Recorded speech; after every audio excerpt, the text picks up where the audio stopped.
Because even Klitschko had a fighter's chance on that fight. Yeah, for sure. Like the difference, like here's what I say to a lot. Here's my thing, right? When Wilder beat Klitschko, not Wilder, I mean Fury beat Klitschko. Klitschko was still technically the best in the world. Yeah, 100%. And Fury outboxed Klitschko and took a unanimous decision in Germany. All right, so we know that Fury is battle tested. We know Fury can win the big fights. And Fury does have a legitimate claim to being the best in the world. A legitimate claim. What was that title that you were saying? The lineal? The lineal heavyweight champion of the world. Lineal. And that means you're the man who beat the man who beat the man.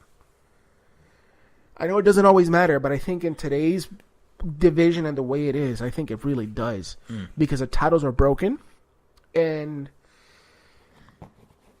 Wilder had a chance to claim the lineal championship of the world, but didn't. So that's true. That's just my take. I don't know, man. I'm just a fat Puerto Rican guy from Bayamon, Puerto Rico, talking shit. But then you have that. You have the Joshua fight coming up.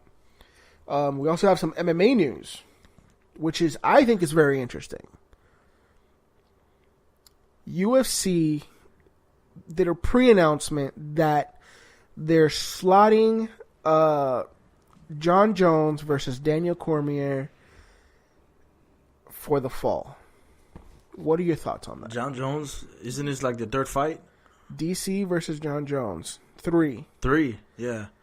Now, mind you, John Jones already whooped this dude twice. But DC's heavyweight champ.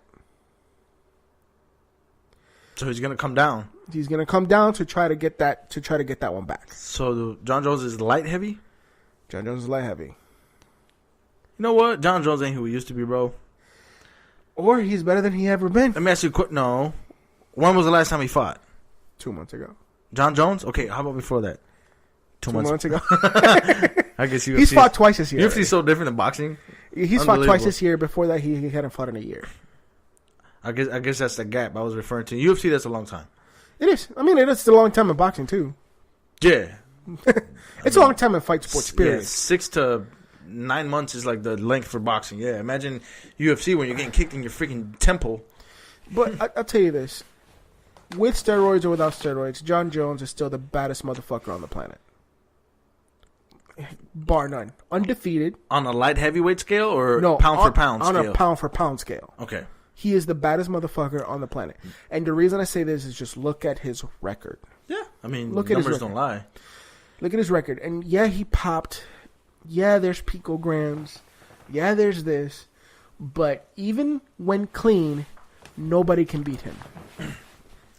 What weight class is Joel Romero in? Middleweight. Do you think if he goes up one... Fuck no. Don't even do that, Dan.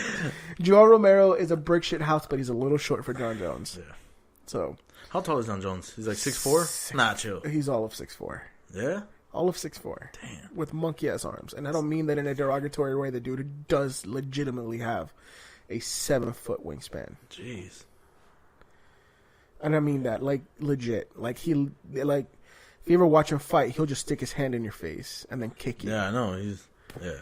So, I mean, does that mean he's the best? I don't know. I personally... you can't say he's not because... He's not. On paper, he's definitely the best. I think that he's fighting the best heavyweight of our generation, for sure. Because DC, before he went to the UFC, he won multiple tournaments in Japan and in the United States at the heavyweight. He beat some of the best heavyweights in the world to claim the heavyweight title. And now he's heavyweight champion in the UFC. And by the way, he was also the second double champ in MMA. Second double champ? Like he had 2 belts? 2 belts at one point. Damn. So DC is probably the best fighter right now. But the best pound for pound, John Jones. And I think it's stupid of DC to take this fight at light heavyweight. He has something to prove. Mentally. Yeah, but isn't that ego though? Like, to me, that's ego. To me, that's ego. Bro, I mean, that's not your comfortable weight. You're going to be starving. You're going to be You're gonna be tired. You're gonna be exhausted, fatigued. I mean, if he comes, he's not fighting 100%. Is my point against somebody that will be 100%. That's not good. I'm saying. I mean, DC is a shorter guy, but man, at heavyweight, he's a motherfucker. Yeah, bro. DC is a silver medalist Olympic wrestler. He is a slick boxer. He can kick his ass off, and if you see him fight, bro, he makes people look silly when he fights. The only person he hasn't been able to do that to is John Jones at light heavyweight. Now, if you bring it up to heavyweight, doesn't mean the story's going to change, but it gives him a better chance. Yeah. In my opinion, I don't like the move. I don't, but I know that DC, he said in interviews that he wants to get that one back at light heavyweight. It probably is ego, which that's a downfall of man. Bro, I'm telling you. Put your pride aside, bro, because as soon as, man, you're going to get If I was him, right? If it already happened, he's been knocked. I mean, he's lost already before. If I was him, like, John Jones, yeah, he's the guy, he's a cash cow for the UFC because he's controversial, right? But you have the grace of the UFC because you've been fighting when Conor McGregor has been in legal trouble. You've been holding it down as champion, for 3+ years, in 2 weight divisions. UFC owes you one. Here's what you're doing. I want that money fight against either Brock Lesnar or John Jones at heavyweight. But his ego and the competitor wants him at light heavyweight, and I don't think that's a smart idea. But we'll find out after July 4th. July 4th, we have another big fight. Rematch between DC and Stipe. If DC wins, John Jones in the fall. Which is going to be a big fight in MMA. Yeah. You said another name earlier. You said Conor McGregor. Okay, so earlier, Conor McGregor tweeted at Khabib Nurmagomedov. Who knows how to say his name, bro? At Khabib. At Khabib. Khabib. That the war's not over. Now, it could be one of two things. He's just talking shit. He's just talking shit. Or he really wants that fight. McGregor's like an 18-degree extra black belt in talking crap, bro. I love when he talks crap, though. It's great. If there was a school for talking crap, he would be like the founder. Him and Ric Flair are like the founders, for sure. Oh, my God. Fuck. Who the fuck is that? Who the fuck are you? Who the fuck? Every time we talk, it just reminds me of the movie Snatch with what's his name, Brad Pitt, the Irish guy that fights on the ground. Who the fuck? Yeah, it's hilarious. Now, who the fuck is that guy? But it's. Do you know anything of the backstory of Khabib and Conor? Besides the fight? Like, do you know what led to that fight? So I guess Khabib, other than the championship. So Khabib's teammate had fought one of McGregor's teammates. Yeah. I think there were some comments that were made. McGregor flew in from Ireland into New York. The whole bus incident. Got arrested in Brooklyn. He was let go, and then after that moment, it was just. Bro, it was automatic. He was gonna fight Khabib. Some like jihad versus. Bro, it's crazy. Like, if you were like a wrestling promoter, like in the WWE or AEW, you would want this kind of heat because. Oh, I know Dana White was excited about that. He was. I mean, but there's like an excitement, and then it's like, how real is the danger that once the two dudes fought, both teams jumped in the ring and started fighting each other. Yeah, bro. That's crazy. That's ridiculous. Oh, God. That's ridiculous. He was pissed, bro. Bruh.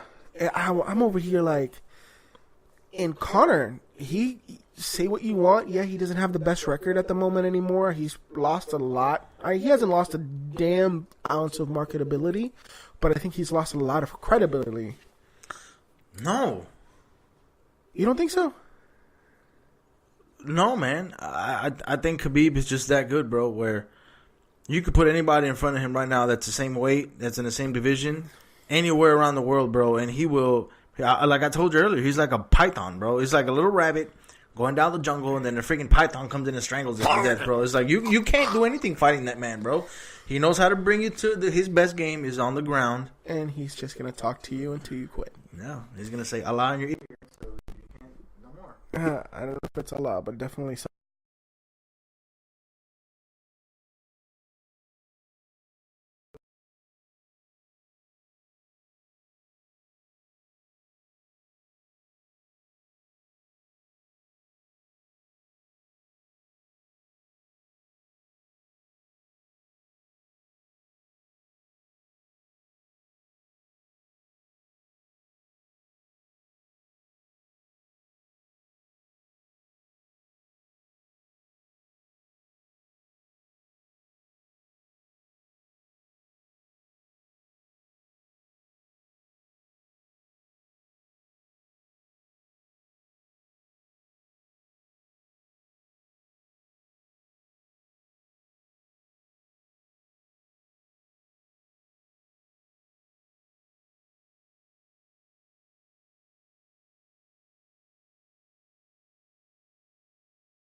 And we're back. Sorry about that, guys. We had some technical issues that we had to address real quick.